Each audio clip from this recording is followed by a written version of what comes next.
Hi friends, आज मैं polytechnic first year second year और फाइनल ईयर की क्लासेस चालू कर रहा हूँ। तो आज हम पढ़ेंगे एसी सर्किट के बारे में। तो एसी सर्किट को पढ़ने से पहले हम एक चीज़ की जानकारी ले लेते हैं कि एक्टिव कंपोनेंट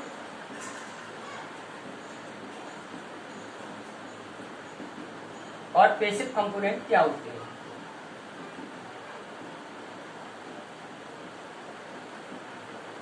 सबसे पहले हम इनकी डेफिनेशन और एग्जाम्पल के बारे में बात करेंगे। एक्टिव कंपोनेंट वो कंपोनेंट होते हैं जिनके पास खुद की एनर्जी होती है और जो दूसरों को एनर्जी प्रदान करते हैं।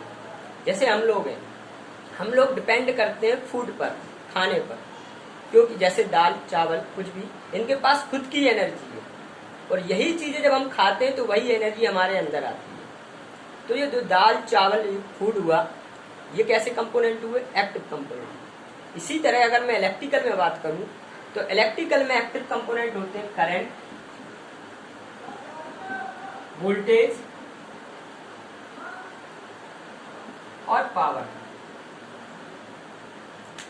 अगर ये तीनों ना हो, करंट वोल्टेज और पावर, यही जब डिवाइसों में जाती है तभी तो डिवाइस ऑपरेट होते हैं, तभी तो उनको एनर्जी मिलती है। यानी इनके पास खुद की एनर्जी होती है। यानी एक्टिव कंपोनेंट वे कंपोनेंट होते हैं जिनके पास खुद स्वयं की एनर्जी होती है और जो दूसरों को एनर्जी प्रदान करते हैं। अब मैं बात करूं पैसिव कंपोनेंट की, तो पैसिव कंपोनेंट वो कंपोनेंट होते हैं जो एनर्जी को ग्रहण करते हैं, जैसे रजिस्टर, इंडक्टर, कैपेसिटर। जब करंट वोल्टेज इनमें जाएगा तभी तो ये डिवाइस कार्य करेंगी। यानी कि पैसिव कंपोनेंट वह कंपोनेंट होते हैं जो एनर्जी को ग्रहण करते हैं। तो ये लोग ये सभी चीजें समझ गए होंगे। अब हम बात करते हैं एसी सर्किट के बारे में। जब हम बात करें एसी सर्किट के बारे में तो एसी सर्किट को 3 भागों में बांटा गया है।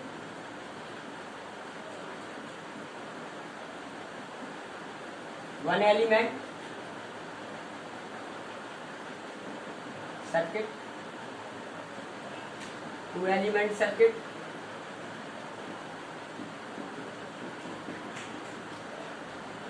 3 element circuit.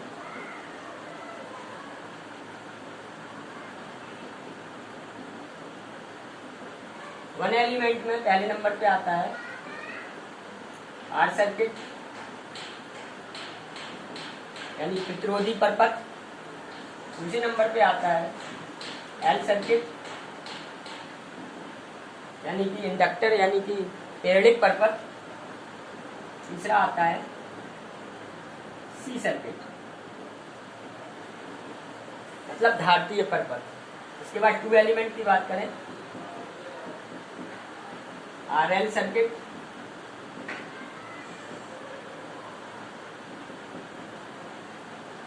L C circuit.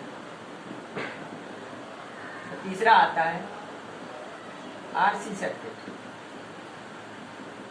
अब मैं 3 एलिमेंट की बात करूं तो पहले नंबर पे आता है R L C series circuit. दूसरा आता है आर एल सी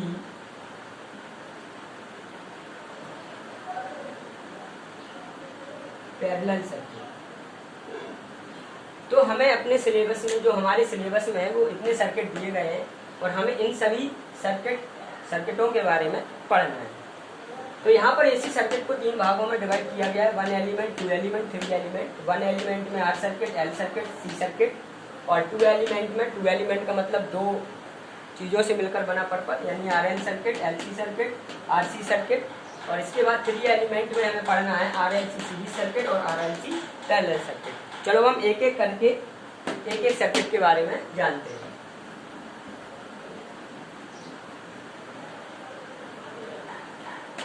सबसे पहले हम पढ़ेंगे आर सर्किट,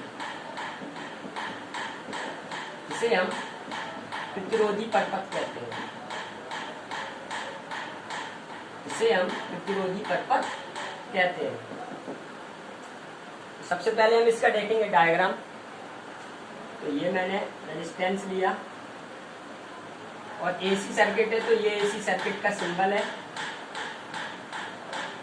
यहाँ पर करंट फ्लो आई हो रही है और वोल्टेज भी है, रेजिस्टेंस आर। ये मैंने आर सर्किट का डायग्राम बना दिया है। अब हम बात करें इसके वेक्टर डायग्राम की बात।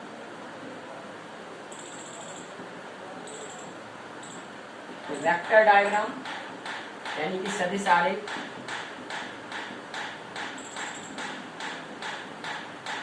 अगर मैं सदिश आरेख की बात करूं तो हम जानते हैं कि प्रतिरोधी परपथ में वोल्टेज और करंट सेम फेज में फ्लो होता है।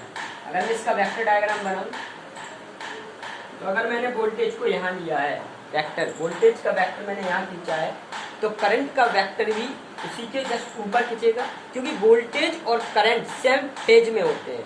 सेम फेज का मतलब हो गया एक ही लाइन पर। जैसे अगर इस लाइन पर वोल्टेज है तो इसी लाइन पर क्या होगा, करंट। अगर हम इसको अलग से दिखाना चाहें तो यहाँ ना दिखा के यहाँ पे भी dot dot dot dot dot करके दिखा सकते हैं।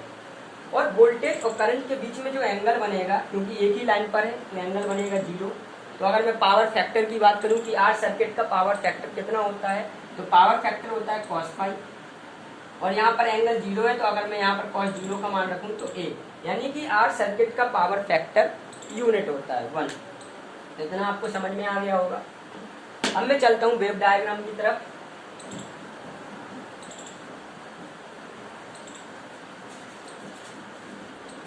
तो आर सर्किट का वेव डायग्राम के बारे में देखेंगे हम। वेव डायग्राम, तो अगर हम वेव डायग्राम के बारे में देखें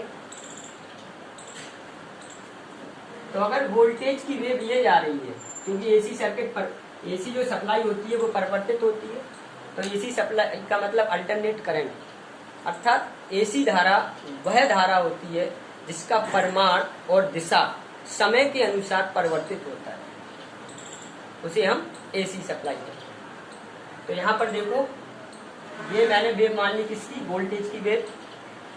अब मैं देखता हूँ करंट की वेव। तो मैंने अभी थोड़ी देर पहले बताया कि वोल्टेज और करंट सेम फेज में होते हैं। सेम फेज का मतलब जैसे वोल्टेज की वेव जाएगी वैसे ही करंट की वेव जाएगी। तो करंट की वेव भी इसके ऊपर ही जाएगी। तो इसको हम दिखाने के लिए यहीं से दिखा देते हैं। ये करंट की वेव जा रही है, तो ये जो वेव हो गई वो करंट की वेव। और यहाँ पर हम लेते हैं टाइम, क्योंकि समय के अनुसार वोल्टेज और करंट का डायग्राम खींचा जाता है। अब हम बात करेंगे, ये समझ में आ गया होगा।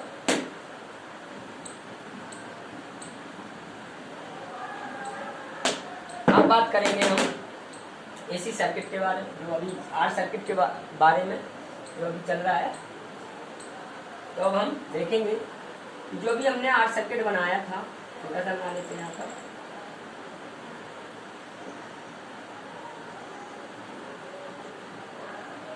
ये आर सर्किट था, करंट फ्लो आई हो रही थी, वोल्टेज भी था।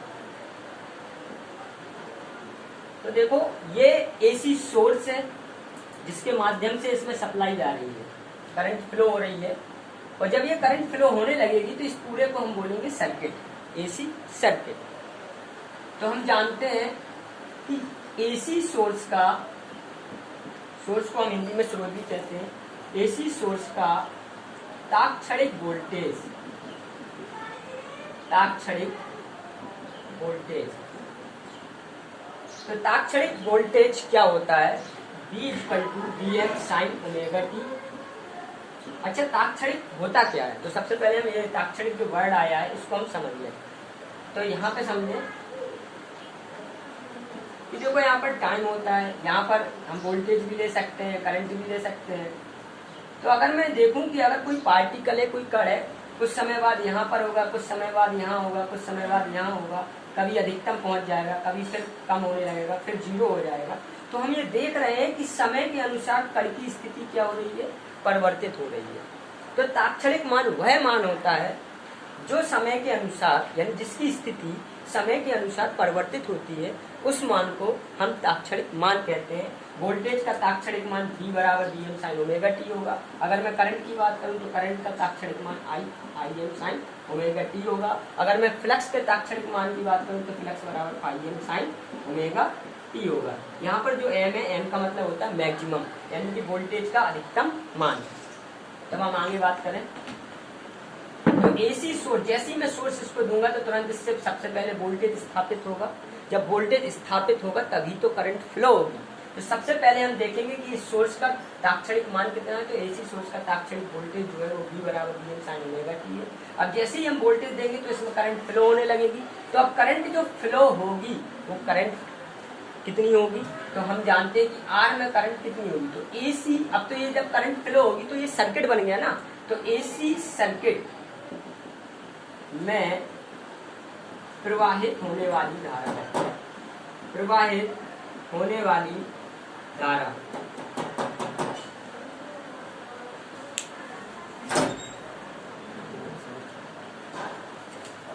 एसी सर्किट में प्रवाहित होने वाली धारा। तो हम इसके बारे में बात करेंगे। तो एसी सर्किट में प्रवाहित होने वाली धारा, तो I पर हम जानते हैं कि प्रतिरोध में जो करंट फ्लो होती है वो I = V/R होती है।